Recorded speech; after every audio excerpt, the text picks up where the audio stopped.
flood watches in effect from Pittsburgh to Dallas. Parkland, Florida students are preparing to return to the same school where 17 of their classmates and teachers were killed. Classes will resume next Wednesday on a modified schedule, but going back to the school will not indicate any sort of return to normalcy, as students and faculty will be greeted by armed deputies and support counselors. Yeah, I wasn't ready to come back, but at the same time, I think it was time. I wasn't ready because I didn't know what I was going to expect, and it's kind of hard. I'd like to bring in now Darby Fox. She is a child and adolescent family therapist. Thanks for being here today, Darby. Thanks for having me. You know, this portends what potentially could be a very emotional, difficult week for a lot of people, and those that do choose to return to that school. What sort of challenges are they facing, not just this week, but in the weeks ahead? Well, as they face this week, it'll be kind of a long week, but it is probably time. They'll be anxious to sort of get back there. They'll feel some community, some relief from being together again. It'll be hard for them to realize they have to go to class and get right back into things, but that will probably be one of the more healing pieces, is to get some comfort from the structure and having to get back to what felt normal. That's the best way for some of it to go away, but they'll need to have a lot of patience with the administration and the teachers to help the kids as they sort of move from emotion and memory to memory. You know, I can't imagine it being anything but bravery to step back there on this campus, the school that many of them love. They want to return there, but they literally witnessed carnage and ran for their lives just 2 weeks ago. Are there those that, you know, may not return or may not return for some time? That is logical. I mean, some of the people that saw the worst stuff just may not be able to do it, or if they witness their best friend, you know, next to them and in carnage, then they may not be able to, and that's probably a good choice. I'm sure they are with a counselor or a therapist, and they've been advised they may need to choose a different school, or they may need to take a little more time and approach it slowly, go back, look around, spend a little time there, and then eventually get back to classes. Those are all pretty normal responses. Yeah. I want to talk a little more broadly. A lot of kids were on spring break this week, traveling with their parents, so there are a lot of kids actually going back to school next week. Across America, and they may have concerns, scared that this could happen at their own school. Parents may have fears that it could happen at the school in their neighborhood. You know, across the country, how do parents and kids deal with those thoughts, those fears?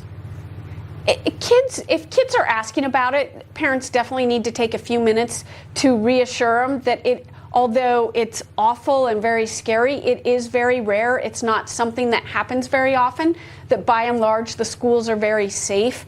And the best they can do is reiterate, if they were to have some kind of issue or hear something, they need to listen to the drills and follow through with that. We don't want to overemphasize, though, and really scare people, or especially the kids, as they go back into their schools.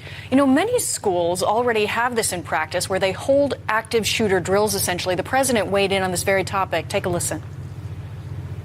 Active shooter drills is a very negative thing. I'll be honest with you. I mean, if I'm a child and I'm 10 years old and they say, we're going to have an active shooter drill, I say, what's that? Well, people may come in and shoot you. I don't like it. I'd much rather have a hardened school. I don't like it. I wouldn't want to tell my son that you're going to participate in an active shooter drill. You can hear there the president kind of speaking from his gut, as he often does. Your thoughts on his words? I can understand what he says about active shooter drill being a kind of hard, scary term. However, the reality is it's super important that we have our children practice a drill. We could change the terminology a little bit, but people don't know how to do things unless they've experienced it. That's human nature. And especially with children, the only way that we know that there won't be complete panic and chaos is if they practice what to do. And that has been proven to save a lot of lives, where they know whether to go under a desk or hide in a locked room. That needs to be practiced. So I disagree with him on the fact that they shouldn't be done. Really important. You know, the president's talked in recent days about arming teachers, about hardening schools, and we've seen these kids down in Parkland. They poured out into the streets, into the state capitol. Nearby schools across the nation, students have poured out into the streets as well. There's sort of a sense of activism. Is that something that could help these students in Parkland heal? Yes, that's a super important piece of them being able to heal, is sensing they have a voice and there's something they can, one, do about the gun laws and drawing attention to that, and also to bring them together as a group is very healing. To feel empowered, like there's something they can say and a change they can make, is a very powerful piece of their healing. Well, you mentioned that part of this upcoming week, those that do choose to return there to school, that being together is part of the most powerful part of the process. Is that what we'll see in the coming week? Yes, I think you will. There is a lot to be able to hold someone or hug someone, even if you don't know them or you didn't particularly like them before. If you can give them a hug, you can nurture, that's very human and that's very healing. Everybody's going to need to be a little bit patient, and you'll actually see more empathy and warmth coming from these students.